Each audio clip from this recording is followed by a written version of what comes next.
Welcome back to my channel. I'm back with another New Metal Monday where I talk about my favourite new releases of the week, and this will be one of the very last New Metal Mondays of the year. I think I've got maybe another 2 or 3 after this, and then I'll be going on to my Album of the Year series, which will also be falling on the 1 year anniversary of this channel, which is very exciting. I can't believe that I'm coming up to 1 year on YouTube already. That's absolutely insane.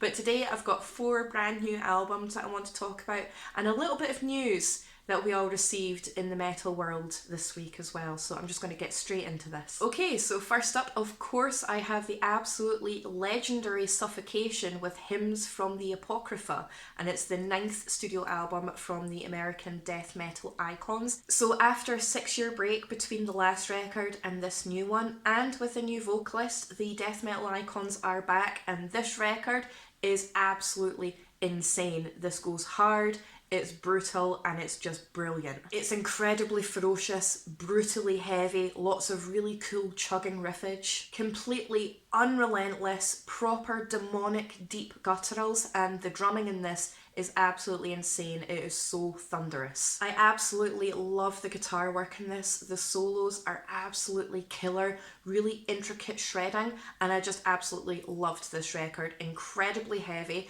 This year has been absolutely insane for death metal. The likes of Immolation, Cannibal Corpse, Dying Fetus, they've all released new albums this year, and this one is definitely up there within the death metal greats of 2023. This is just absolutely amazing, so definitely get on this one. And if you are a fan of any of the bands that I've just listed, definitely get on this one. Dim Veil of Obscurity, Immortal Execration, and Ignorant Deprivation are all of my favourite tracks of this record, but this is absolutely killer. Get on this one if you love your death metal, and especially if it's incredibly ferocious and in your face and just takes no prisoners whatsoever.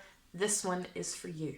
Speaking of death metal, I now have Carnation with Cursed Morality, and it's the 3rd studio album from the Belgian death metal band. Now, this is a really intense yet incredibly catchy slab of epic death metal. It's fast, it's malicious, there's something really foreboding about the atmosphere, and there's also something really quite primal about this as well. It goes straight for the jugular and does not let go. The guitar work is really quite intricate but absolutely stunning in this, and even though the vocals are primarily guttural, there are quite a few surprising moments throughout with clean vocals, which I was not expecting at all, but it does add an extra layer of atmosphere to the entire record, and it slots in absolutely perfectly. The transition between the gutturals and the clean vocals are not jarring. It's a very smooth transition, and it really adds an extra layer to this record. Now, although this is an intensely ferocious record, there's a lot of really cool groovy kind of elements to it as well. It's got a really catchy beat, it's really addictive,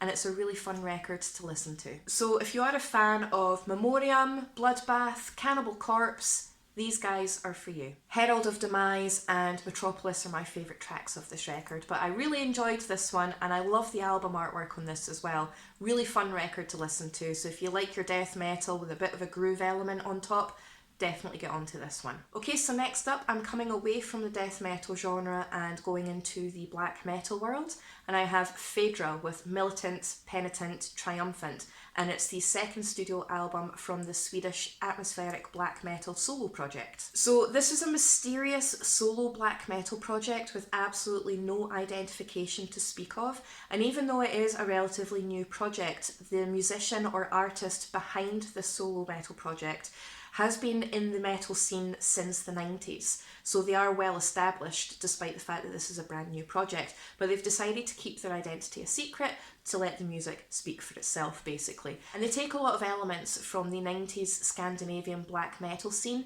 especially Burzum. So if you are a fan of Burzum, you're definitely going to want to check this out. But this record is absolutely massive on the atmosphere. It has huge, beautiful melodies, haunting synthy elements, some proper black metal raw vocals. It's just an absolutely epic, gorgeous soundscape, and this goes hard, but it's very grand, it's very theatrical, and it's a joy to listen to, especially if you want something just to take you on an epic journey. this is definitely it. It incorporates all the best things about the 90s Scandinavian black metal scene, but with all that extra atmosphere, a modern approach, and it's just absolutely stunning. The fact that this is a solo project is absolutely unbelievable. It's really dark, it's really sinister, yet it's beautiful, it's majestic, it's atmospheric, theatrical, opulent. All of these words perfectly describe this, and I fell in love with this record. So if you are a fan, like I said, of Burzum, Immortal, Emperor, you're definitely going to want to get onto this. I loved the entire record from beginning to end, so I'm not going to list the entire thing. Don't sleep on this. This was incredible. Plus, look at that artwork. That artwork is beautiful. Okay, so last up on my list, but certainly by no means least, I have Green Lung with This Heathen Land, and it's the third studio album from the UK-based doom occult metal band, and this was absolutely incredible. This is stupidly addictive. It shouldn't be as catchy and addictive as it is, but it's absolutely amazing and it's so fun to listen to. So it's basically Black Sabbath meets new wave of British heavy metal with Ghost thrown in there. So if you like any of these three genres, definitely check this out because this was an absolute joy. Even if you're not a fan of Ghost, don't let that put you off. Definitely check this out because it's absolutely amazing. Lyrically, it's based off British mythology, legends and folklore, and it is ridiculously catchy. I know I keep saying that, but I can't get over just how catchy this record is. So this record does present an image of like a foggy mountain landscape with lots of spectacle, lots of epic riffage in this, ridiculously catchy hooks, huge anthems in this, and stunning clean vocals. I cannot get over how amazing this record is. So if you are a fan of the likes of Black Sabbath, Ghost, Merker, any of these kind of bands, you're definitely going to want to get onto this one. I genuinely loved the entire album from beginning to end, but Oceans of Time was a particular favourite of mine because it has a lot of elements, references and inspiration from the Dracula story, which I absolutely adore. So definitely check this record out. I cannot promote this record enough. I loved this. Now, just very quickly, I want to touch on the news that we all received in the metal community yesterday that Slipknot have parted ways with their drummer Jay Weinberg after 10 years behind the drum kit after he took over from Joey Jordison when he sadly passed away. Jay was on the last 3 albums that Slipknot have recorded, and it really pains me to see that they've decided to take a different creative approach, and you can see their statement that they released yesterday. Pause this if you haven't read it already. And he was an absolutely amazing drummer. He was an absolute machine, and he is so passionate about the instrument, about the music, and his entire vibe on stage was just absolutely incredible. I grew up on Slipknot. I've listened to Slipknot since my teen years. I saw them recently when they closed the Hellfest festival. They always put on an absolutely amazing show, and they definitely know what they're doing in terms of stage presence, and their shows, they're always incredibly explosive and atmospheric.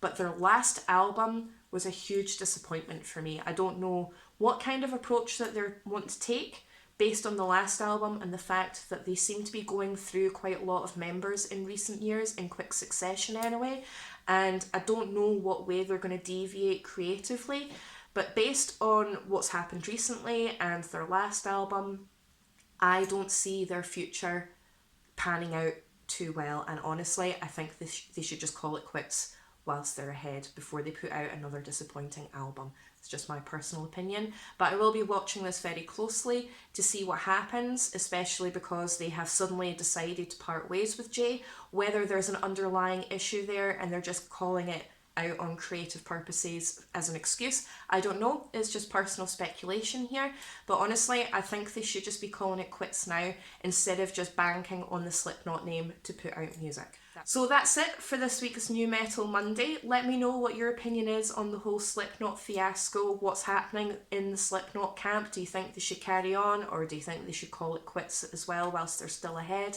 If you can let me know what you think of the 4 records that I've recommended for you guys this week. And again, if you pop in a wee comment in the comment section below to give me your own recommendations, I'll get them added to my ever-growing list. Once again, thank you so much for your support. I really do appreciate it, and I'll see you really soon in my next video.